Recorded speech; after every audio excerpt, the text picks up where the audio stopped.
महाराज की जय। बोलो गौरी शंकर की जय। भादव पत्र के शुक्ल की तिथि को हस्त नक्षत्र में इस पर्व को गौरी शंकर का पूजन करके मनाया जाता है। शास्त्रों के अनुसार इस व्रत को सभी प्रकार की स्त्रियां कर सकती हैं। स्त्रियां संकल्प करके समस्त पूजन सामग्री एकत्रित करें, पूरे दिन निराहार रहती हैं।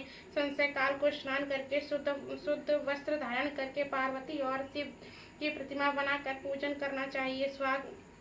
सुहाग की डिब्बियां में सुहाग की सभी वस्तुएं रखकर पार्वती जी को चढ़ाना पूजन का प्रमुख उद्देश्य है। शिव जी को धोती और अंगोछा चढ़ाते हैं। यह समस्त सुहाग सामग्री ब्राह्मणों और धोती अंगोछा ब्राह्मण को दे देते हैं। फिर 13 प्रकार की मिठाई व्यंजन बनाकर उस पर रुपए रखकर संकल्प निकाल कर सास को चरण स्पर्श करके दे पूजन के पश्चात कथा सुनते हैं। इस व्रत को करने से सभी को सौभाग्य सफल प्राप्त होता है। हरतालिका तीज व्रत की कथा प्रारंभ। इस परम पावन भूमि कैलाश पर्वत पर विशाल वट वृक्ष के नीचे भगवान शिव पार्वती सभी गणों सहित बाघंबर पर विराजमान थे। बालवान वीरभद्र, भृंगी, श्रृंगी, नंदी आदि अपने परांगों पर सदैव शिव के दरबार की शोभा बढ़ा रहे थे। गंधर्व गण, किन्नर, ऋषि हर भगवान की विधवा अनुष्ठान छंदों में स्तुति गान स्वीकार अल्पों व भद्रों के श्रृंगल थे। उसी सुअवसर पर महारानी पार्वती जी ने भगवान शिव से दोनों हाथ जोड़कर प्रश्न किया कि हे महेश्वर, मेरे बड़े सौभाग्य हैं जो मैंने आपसे अर्धिक पति को वरण किया। क्या मैं जान सकती हूँ कि मैंने वह कौन सा पूर्ण अर्जुन किया है?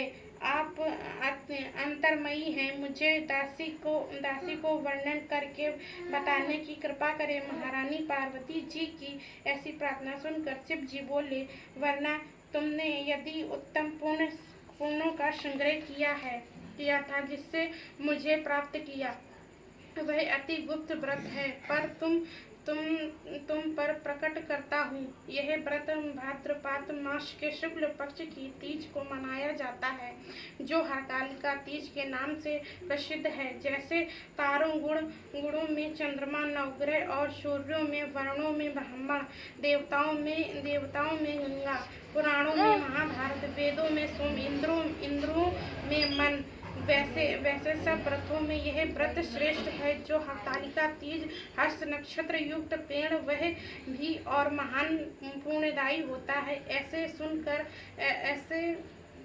ऐसे सुनकर पार्वती जी ने कहा, हे महेश्वर, मैंने कब और कैसे यह तीज का व्रत किया था, विस्तार के साथ श्रवण करने की इच्छा है। इतना सुनकर भगवान शंकर बोले कि भाग्यवान उमा, भारतवर्ष के उत्तर में हिमालय श्रेष्ठ पर्वत है, उसके राज्य का नाम हिमाचल है। वह तुम भाग्यवती रानी मैना से पैदा हुई थी।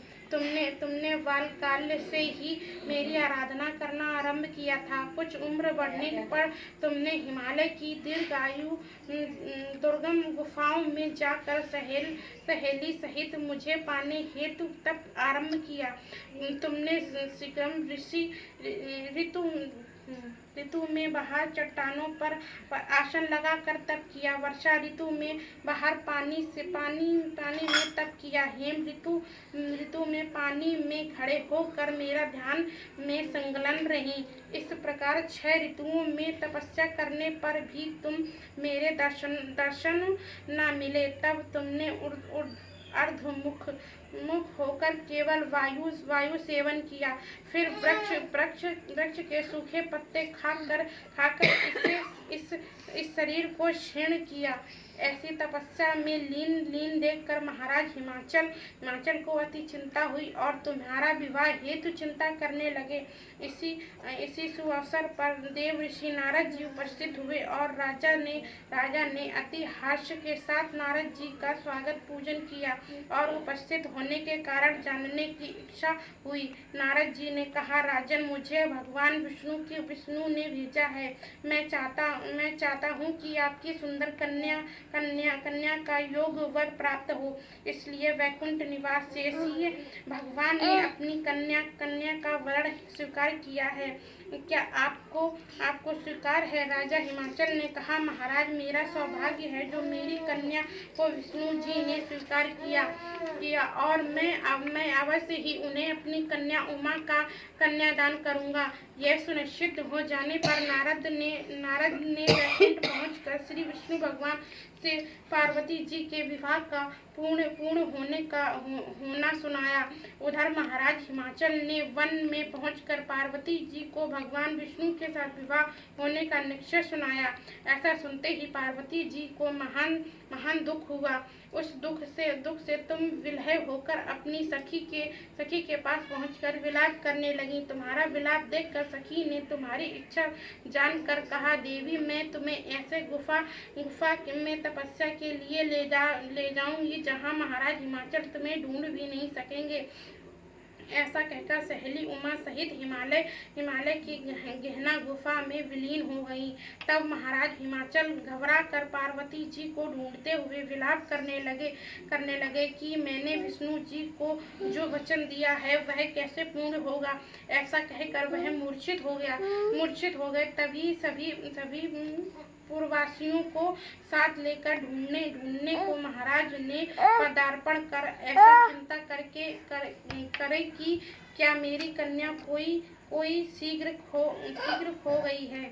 ऐसा सर्प ने डस लिया, ऐसा कोई राक्षस हर ले गया है। उसे समय तुम अपनी सहेली के साथ ही गहना गुफा में पहुंची।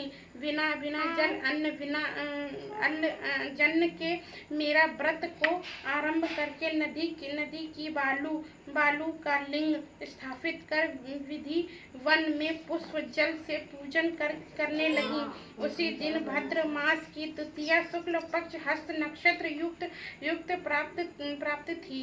तुम्हारे द्वारा की गई मेरी पूजा के फलस्वरूप से मेरा सिंहासन हिल उठा, तो मैंने तुम्हें दर्शन दिए और तुमसे कहा, देवी, मैं तुम्हारा व्रत और पूजन से अति प्रसन्न हूँ।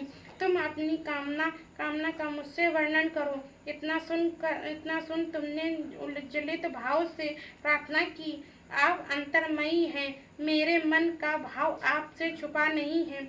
आपको पति रूप में चाहती हूँ। इतना सुनकर मैं तुम्हें एवयुक्त इच्छुत पूर्ण वरदान देकर अंतर्ध्यान हो गया। इसके बाद तुम्हारे पिता हिमाचल मंत्रियों के सहित ढूंढते नदी तट पर मारे शोक के मूर्छित होकर गिर पड़े। उसी समय तुम अपनी सहेलियों के साथ मेरी बालू की मूर्ति विसर्जन करने हेतु नदी तट पर पहुंची। उसी समय तुम्हारे नगर निवासी मंत्रीगण सहित हिमाचल तुम्हारे दर्शन कर अति प्रसन्नता को प्राप्त हुए और लिपट कर रोने लगे और बोले, उमा, तुम इस भयंकर वन में कैसे चली गई, जो अति भयानक है, जहाँ सिंह व्यास जहरीला भयंकर सर्पों का निवास है, जहाँ मनुष्य के प्राण संकट में पड़ सकते हैं। इससे हे पुत्री इस भयंकर वन को त्याग कर अपने गृह को प्रस्थान करो। पिता के ऐसे कहने पर तुमने कहा, पिताजी, मेरा विवाह तुमने भगवान विष्णु के साथ स्वीकार कर लिया है, इसलिए मैं इस वन में रहकर अपने प्राण विसर्जन करूंगी। ऐसा सुनकर महाराज हिमाचल अति दुखी हुए और बोले, प्यारी पुत्री, तुम शोक मत करो, मैं तुम्हारा विवाह कदापि भगवान विष्णु के साथ नहीं करूंगा और तुम्हारा अभिष्ट वर जो तुम्हें प्राप्त है, उन्हीं सदाशिव के साथ तुम्हारा विवाह करूंगा। पुत्री, तुम मेरे पर अति प्रसन्न हो। तब तुम सहेलियों के साथ नगर में उपस्थित होकर अपनी माता सहेली से मिली। कुछ समय बाद शुभ मुहूर्त में तुम्हारा विवाह वेद विधि के साथ महाराज हिमाचल व महारानी मैना ने मेरे साथ कर पूर्ण अर्चना की। हे सौभाग्यशालिनी, जिस सहेली ने तुमको हरण कर हिमालय की गुफा में रखा, मेरा तीज व्रत इसी से व्रत का नाम हरतालिका पड़ा और यह व्रत सब व्रतों में व्रत का राजा हुआ।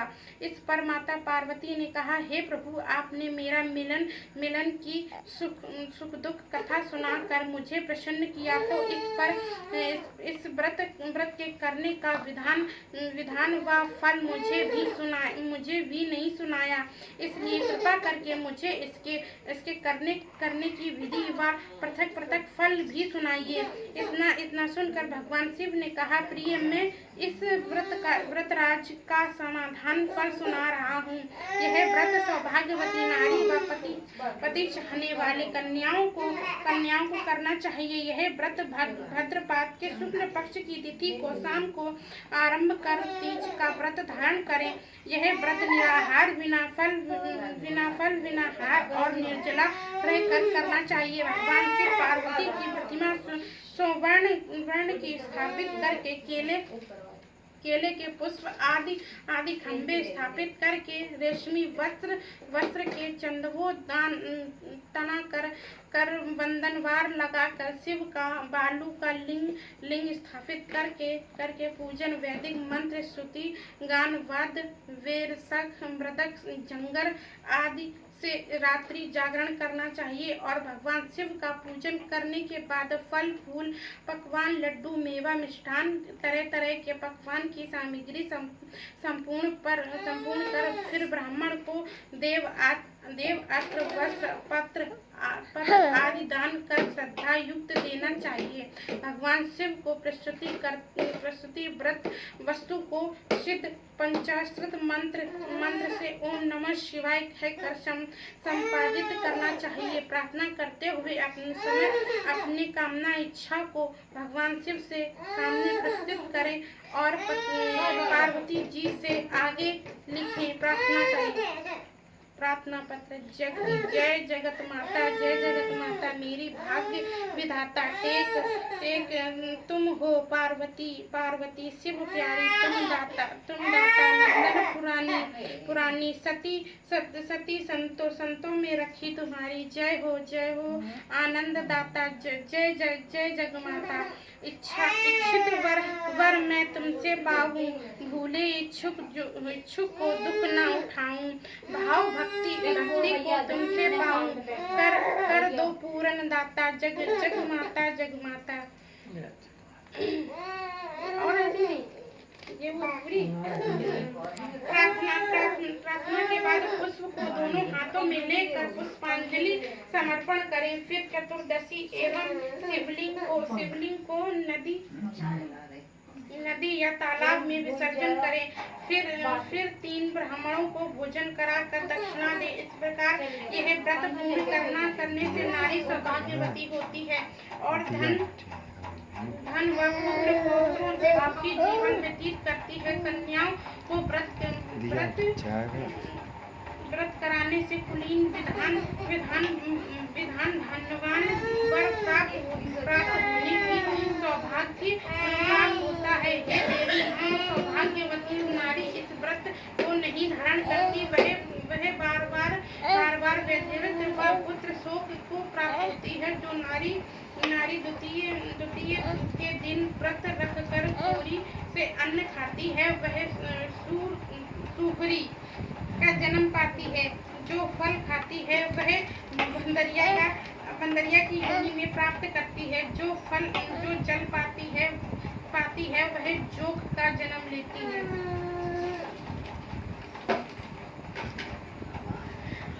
जो दूध पीती है वह सापिणी का जन्म ग्रहण करती है और जो नारी मांस खाती है वह बांधनी होती है। जो दही खाती है वह बिल्ली का जन्म पाती है। जो मिठाई खाती है वह चींटी का जन्म धारण करती है। जो सब चीजें खाती है वह मक्खी का जन्म लेती है। जो उस दिन सोती है वह अजगरी योनि को प्राप्त करती है। हे उमा, जो इस व्रत को श्रद्धा विधि से धारण करती है वह मोक्ष प्राप्त करती है। वह दूसरे जन्म में तुम्हारा सम्मान स्वरूपवान होकर इस संसार में उत्तम सुख भोगों को प्राप्त करती है। इस व्रत के करने के बाद नारियां शिव के लोकवासी होती हैं। बोलो शंकर भगवान की जय। जय कर दो, जय हो। बोलो मेरे देखो बड़ा बड़ा देखो।